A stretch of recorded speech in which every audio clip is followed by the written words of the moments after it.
નમસ્કાર વિદ્યાર્થી મિત્રો, લાસ્ટ લેક્ચરમાં આપણે સ્વાધ્યાયનો દાખલો 7મો, સ્વાધ્યાયનો દાખલો 5મો અને ઉદાહરણ નંબર 4 આટલા વિશેની માહિતી આપણે મેળવી ગયા. હજી એને એક સૂત્ર અવરોધ અને તાપમાન વચ્ચે સંબંધ દર્શાવતું સમીકરણ r θ બરાબર r θ0 કાઉન્સમાં 1 plus alpha theta minus theta 0 આ સમીકરણ ઉપરથી હજી આપણે બીજા બે દાખલા ગણવાના છે. એમાંનો એક દાખલો છે સ્વાધ્યાયનો દાખલો 8મો. તો સ્વાધ્યાયનો દાખલા 8માની રકમ કંઈક આ મુજબ છે. જુઓ બધા, નિક્રોમના બનેલા એક ગરમ કરવાના તારને 230 વોલ્ટના ઉદ્ગમ સાથે જોડતા પ્રારંભમાં તે 3.2 એમ્પિયર પ્રવાહ ખેંચે છે કે જે અમુક સેકન્ડ બાદ 2.8 એમ્પિયર જેટલું સ્થાયી થાય છે. એટલે પ્રારંભિક પ્રવાહ જે છે એ તમને કેટલો આપેલો છે?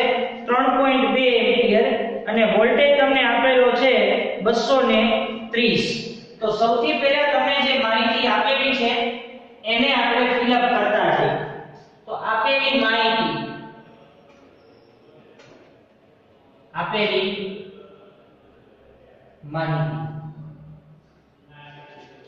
એમાં પ્રથમ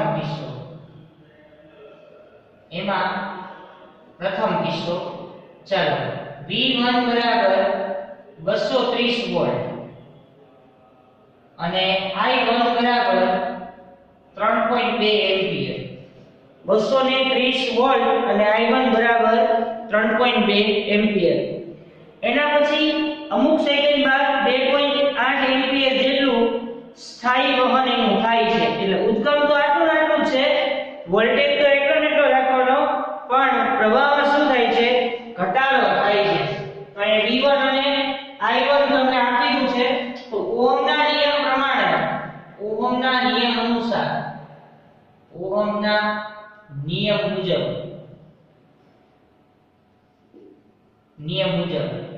ચાલો R1 બરાબર શું થશે? V ના છેદમાં I એટલે V1 ના છેદમાં I1 230 ભાગ્યા 3.2. તો તમને R1 કેટલું મળે છોકરાઓ? જુઓ તો કેટલું મળશે? 71.875. કેટલું મળશે? 71.875 ઓહમ. આ પહેલા કિસ્સામાં તમને ઓહમ મળ્યો, અવરોધ મળી ગયો, બરાબર? હવે બીજો કિસ્સો લખીએ. તો અહીંયા બીજો કિસ્સો V2 બરાબર તમને કેટલા આપેલા છે? 230 વોલ્ટ અને I2 બરાબર તમને કેટલા આપ્યા? અમુક સેકન્ડ બાદ જો તો 2.8 એમ્પિયર. તો 2.8 એમ્પિયર. ચાલો ઓહમના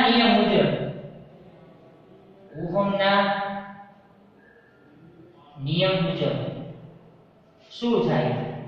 તો કે R2 બરાબર V2 ના છેદમાં I2. V2 એટલે 230 અને I2 એટલે 2.8. તો R2 બરાબર તમને કેટલા મળે? જો તો 82.143. કેટલા મળશે? 82.143 ઓહમ. તો હજી તો આપણી રકમ જ થયો, હજી દાખલાની શોધ આપણે કરી નથી, હજી રકમ જ વાંચીશું અને ડેટા જાણવી છે આપણે.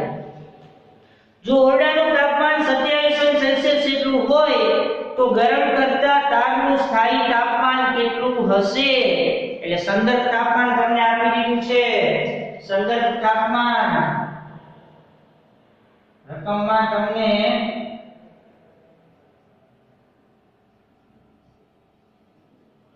સંદર્ભ તાપમાન θ0 બરાબર 27 સેલ્સિયસ. તો તારનું તાપમાન, ગરમ તારનું તાપમાન બરાબર θ બરાબર કેટલા? ચાલો થઈ ગયું. તો આપણે આ વસ્તુ શોધવાની છે, બરાબર? તો આપણી પાસે અવરોધ અને તાપમાન વચ્ચે સંબંધ દર્શાવતું સમીકરણ ઓલરેડી છે જ આપણી પાસે. શું છે? અહીં ધ્યાન રાખજો. અવરોધ અને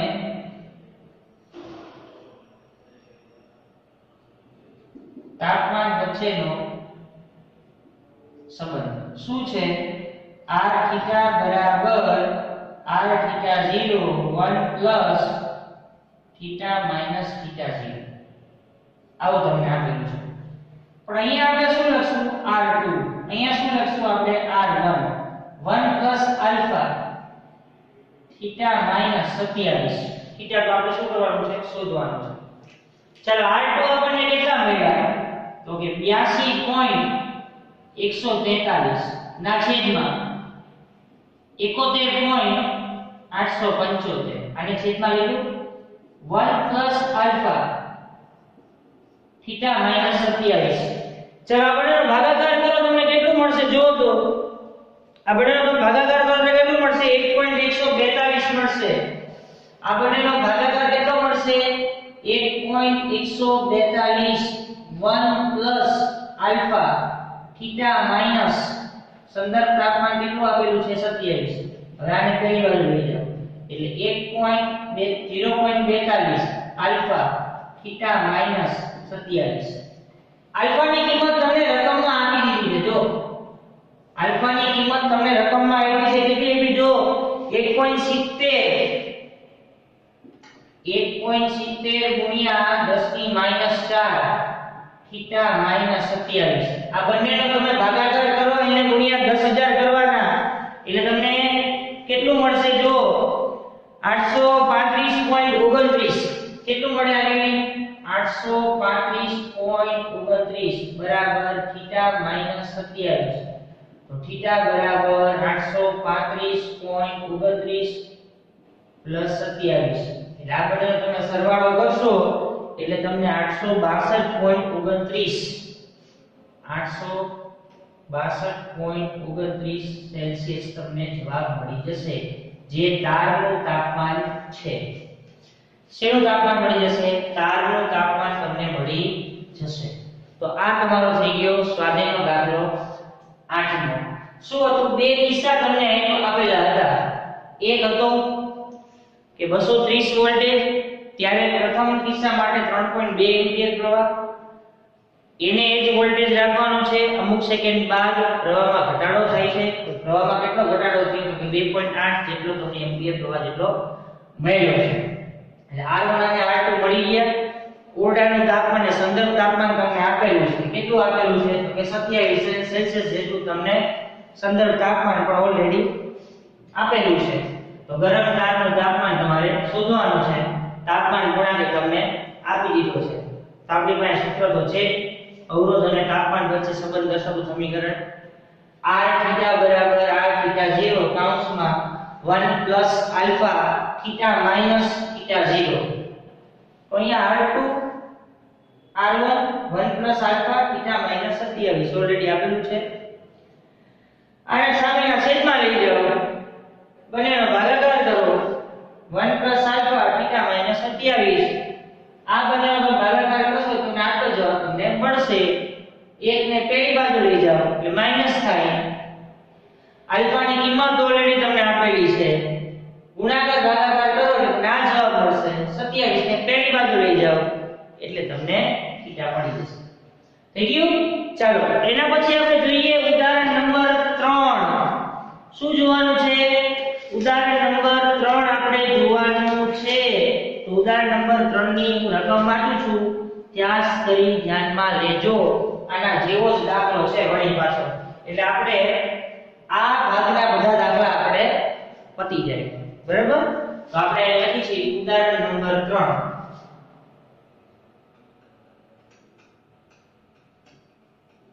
આપેલી માહિતી બરાબર? જુઓ હવે રકમ વાંચો તો ધ્યાન રાખજો. એક ઇલેક્ટ્રિક ટોસ્ટરમાં ગરમ કરવા માટે નિક્રમ તાપનો ઉપયોગ થાય છે.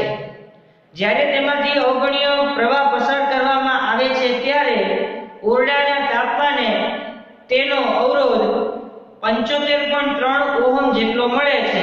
એટલે સૌથી પહેલા તો ઓરડાનું તાપમાન અથવા સંદર્ભ તાપમાન જોજો અહીંયા બધા ઓરડાનું તાપમાન અથવા સંદર્ભ તાપમાન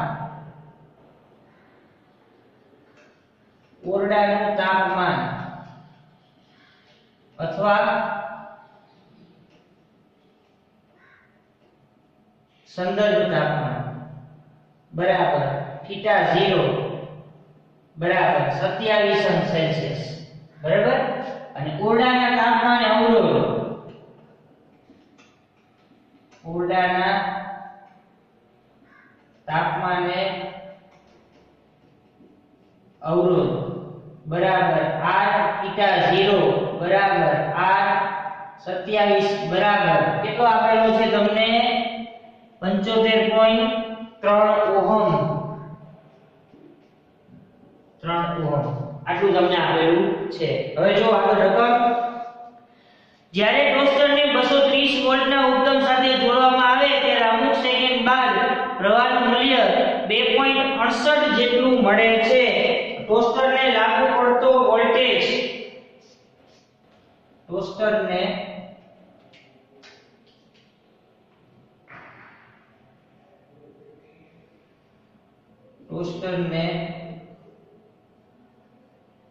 લાગુ પડતો વોલ્ટેજ V બરાબર 230 વોલ્ટ. પ્રવાહ તમને કેટલો આપ્યો છે? અમુક સમય બાદ તેમાંથી પસાર થતો પ્રવાહ 2.68 એમ્પિયર. ટોસ્ટરને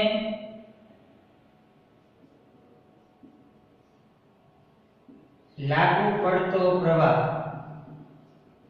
I બરાબર 2.68 એમ્પિયર લાગુ પાડવામાં આવે છે તો નિક્રમતાનું સ્થાયી તાપમાન કેટલું હશે? સ્થાયી તાપમાન એટલે θ